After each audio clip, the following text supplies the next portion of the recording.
What's up, everybody? This is why American public transit is so bad. Now, in case you don't know, I'm from Germany. People say public transport is quite good in Germany. Is alright. But even living in a big city, like, you still have to expect your train or your bus, especially, to arrive 10 minutes late. Especially during the winter, it's just crazy, and there's a lot of demonstrations going on here as well. So, I mean, it's a whole bunch of shit. But anyway, this video was sort of recommended to me by someone. If you didn't see my last video, it was Casey Maddow, one of my subscribers who won the contest, you could say. And he picked a video, my 25 skyscrapers, or the 25 skyscrapers in the States, something like that. But he also suggested this video. Now, even though he was only allowed to pick one, I still think this is a good video, so we're gonna watch this. By the way, someone said they're missing Blueberry Nico. Someone fucking called me Blueberry Nico, and they're saying they miss the mood lights. So I'll give you your fucking mood lights. Okay, let's see. There you go. There are your mood lights. Okay, that's actually, I'm just making fun. This is quite good. Okay, well, I hope you enjoyed, and let's see if we can actually learn something. I'll tell you how different it is from the German public transportation. Because you know, I've been to New York City. I rode the subway there, and it was different. Let's do this.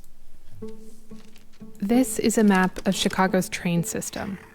If you look at its design, it's not hard to figure out what it was built to do. All its different lines intersect here in Chicago's downtown, and then fan outward. This is a system that's really good at moving people between the suburbs or the outer rings of the city and downtown. But that's not really useful to my friend Nina. I am a Chicago resident, and I live in Avondale. I drive to work every day. I drive 25 minutes to Elmwood Park, which is a suburb right on the border of the city. Nina actually lives right by a bus stop and a train stop. Damn. But if she commuted that way, I could take the bus down Addison, but the bus route stops at the border of the city. Dude, an hour? Are you kidding? So it would be a pretty long walk, like 45-minute walk maybe. Or maybe I could take the train down to the loop, and then I would have to get on the metro, which is the train that goes to the suburb. Nina said she would commute on public transit if it made sense. But for her, it doesn't. Transit systems across the US were built to serve a very specific type of commute, from outside the center of the city to inside it. But studies show that today, the most common American commute is actually from suburb to suburb, routes that Honestly, I would have guessed that it's probably influenced heavily by companies that are on that. Like, companies invest and say, okay, we're gonna pay you X amount for you to build the railroad or whatever it is towards like our direction, to make it easier for our workers to come in and to hire people. So it's like an incentive almost. Transit in the US usually doesn't serve. It's one reason that the overwhelming majority of Americans get to work by driving alone. And there are a few reasons that isn't ideal. First, it means the overwhelming majority of Americans are also required to own a car in order to work. And that's expensive, the second biggest household expense for Americans. And all that driving also means that transportation is the single biggest way Americans emit greenhouse gases. And because most Americans don't rely on public transit, making it better is rarely a top political priority, which makes things even harder for the people who do rely on neglected transit systems. So what would it take to shrink this part of the chart to get more Americans to use public transit? What would that look like? And who has the power to make that happen?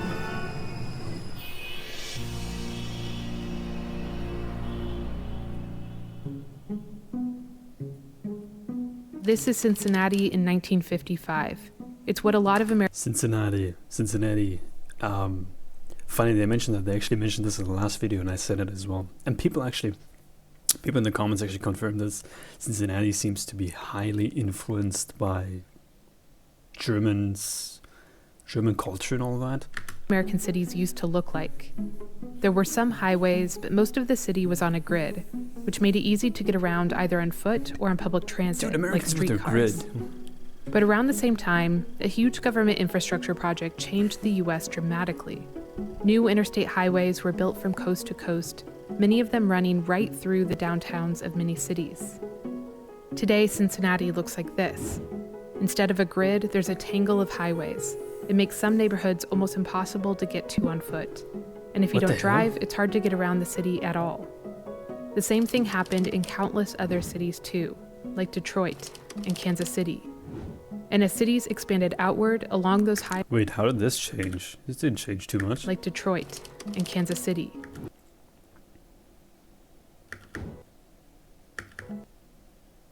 Oh, never mind. Happened in countless other cities too, like Detroit and Kansas City. And as cities Dude, what the fuck is this? There's so many roads that actually... You guys know what I mean. expanded outward along those highways, one kind of American neighborhood flourished. Entirely residential, filled with single-family homes. And because they were spread out instead of dense, they also changed how Americans got around. Living there required you to travel a lot farther for just about anything. By 2020, a study found that the average workday distance traveled for Americans was 7 miles. Now, if you're a driver, that doesn't sound long at all. In fact, in your head, you might be thinking that only takes 10 minutes. Adi Tomer co-authored that study. It's a biking distance that is both strenuous and potentially unsafe. And for pedestrians, it's a nearly impossible distance to traverse in any kind of reasonable time. By seeing these kind of travel distances, we understand the consequences of what we've built. Automobile-oriented neighborhoods. A later approach to neighborhood planning has Yeah, but also keep in mind, the US is gigantic. So, always keep that in mind. created places that look more like this. Neighborhoods designed to put you closer to what you need, that center around a transit hub with buildings that contain not just housing, but office space and businesses too. This is called transit or Wait, I saw... What was that? Fruit Vale? Fruit Vale. International College of Cosmetology. Dude, you guys have colleges specifically for cosmetology? Damn. Terra Nova Medical Group. Fruitvale. What is Fruitvale? Probably it's like... Is Fruitvale one of those... God, what would you call it? It's like a place you go where you can like get a cup with a lot of fruit in there, like a variety of different fruit. Is that what it is? And you just like pick it with a small fork, like one of those plastic forks that you get. designed to put you closer to what you need, that center around a transit hub with buildings that contain not just housing, but office space and businesses too. Well, This is called transit-oriented development. And the people who live in these places are less likely than the national average to drive, and more likely to walk, bike, or take transit. But developing new neighborhoods like this is an extremely long-term project. If we're going to address these issues, we have to accept the world that we live in now and make transit work in that world rather than dream of a new world.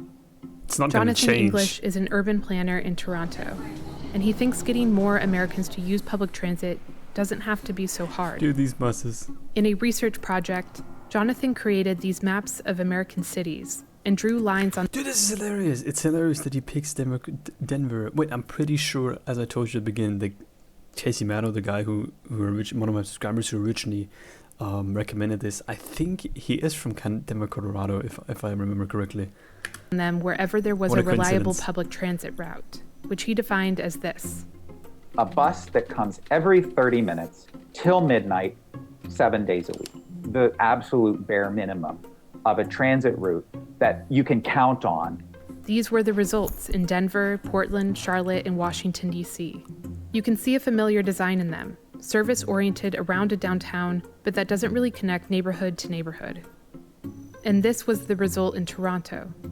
When you go to a Toronto suburb, it's not very unfamiliar to any American. You see houses with big driveways, two-car garages, winding suburban streets. The difference is that the bus goes past those single-family homes every 5 minutes, and it runs 24 hours a day. And that difference changes everything, even cars. That's sort of how it is with Germany, but yet you still have trouble Like, for example, when I used to live in a literally village and I wanted to get to the next biggest city, it would take me twice the amount it would have taken me with a car. Probably two and a half times as much. And they're active for about, I would say about 16 hours of the day, and then between those 8 hours, that's usually at night, between maybe 10 p.m. and like 6 in the morning, they will drive maybe 3 times. So they're not 24 hours every time. Car owners in Toronto ride the bus, and Jonathan says the lesson for American cities is obvious. That shows that it is possible that if we invest in basic operations and improving basic local service, that the riders will come. Something that we can do in a matter of weeks. In other words, it's mostly a matter of whether we choose to fund that. This chart shows how public transit gets funded in the US, mostly by local and state governments and by the fares people pay to ride, which makes state and local elections super important for public transit. Right now, the federal government contributes the smallest part, and even that part is limited in what it can pay for. Very little federal transit funding helps pay for day-to-day operations, even though that's often where transit systems need the most help. Instead, most federal money gets directed to what are called capital investments, flashy new physical infrastructure projects that often get a lot of media attention. So you end up... Dude, look at this guy. He just caught... Look at him. Oriented neighborhoods. Designed to put you closer, but often Oh my god, I'm sorry. the space most help. Right here. Look at this dude in the this one right here. He just cut nothing. Look at this. That often get a lot of media attention. Dude's like fucking. And it's funny because everyone's looking down. Like every single one's looking down. That actually cut something, and he's the only one looking up. So you end up with a $1 billion rapid transit project or light rail or bus rapid transit project where the vehicles don't actually run all that frequently. Joe Biden's campaign has a proposal to invest in public transportation, and the Trump administration has shown interest in increasing infrastructure spending. But where all that money goes is really decided by Congress. And debate over that often splits along partisan lines, with Democrats who often represent more urban districts in favor of more transit funding, and Republicans in favor of more funding for highways and roads. My Democrat colleagues want to put the big cities first and ignore our rural communities. In July 2020, the Democratic-controlled House of Representatives passed a $1.5 trillion infrastructure bill that reallocated funds from 1.5 trillion? roads to trains and transit. The first 21st century transportation bill. But to take effect, it would also have to pass the Senate, which is currently controlled by Republicans, whose leader, Mitch McConnell, called the bill nonsense, absurd, and pure fantasy. If the Democrats do in fact take back the Senate and hold on to the House, irrespective of what happens with the presidency, we can actually expect to see significantly more interest in investment in public transportation. And interestingly, a different approach to that investment, where it may not just be more capital projects, but different kinds of investment. I still really value being on a train line, and like I would never live anywhere that wasn't like a 15-minute walk from the train, because I think that's so much a part of my experience as a Chicago resident, being able to access it if I need it. But it's pretty poorly designed. Do you guys actually also have, okay, this is what I wanted to ask in the beginning. Do you guys actually have apps for public transit as well? Like public transportation for rides and something? Like I'll show you the one that I have. Like the thing that I use is called DB Navigator. And that usually means, DB stands for Deutsche Bahn. Okay. By the way, everyone thinks Deutsche Bahn, which means nothing more than German train, I guess. Bahn. No. Train. Anyway, and usually what I can type in here, now granted I just found out about this as well because I for the first 20 years of my life I didn't ride a bus ever. No, I did, of course, but I would always ask other people that usually did it regularly to tell me which how should I put this, which route to take.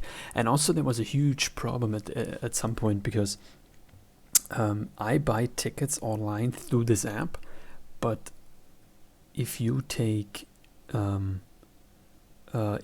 routes, like for example from my village to a bigger city, usually the app won't work, or you can't buy it in advance, so you have to buy it in person in the from the bus driver itself. But yeah, I could just beginning till end, tell me when a departure I want. Even in the future I could say, I need to go in 3 hours, so I can already pick a place, and then like I don't know, like something. Okay, you could type it in, search, and that'll list you all the things that you need to do to do it. There's a couple other ones. There's like RMV, I believe, as well, but that's yeah. Let's not talk about that one. That's a shit app. So if you're ever in Germany, here's a piece of advice: download the app TB Navigator. It's going solid. That's right. All right, let's finish this.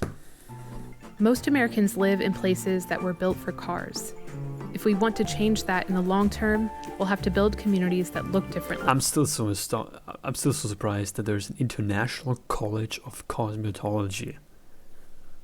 Someone's got to explain that to me. Right now, Americans drive because it's the most convenient option.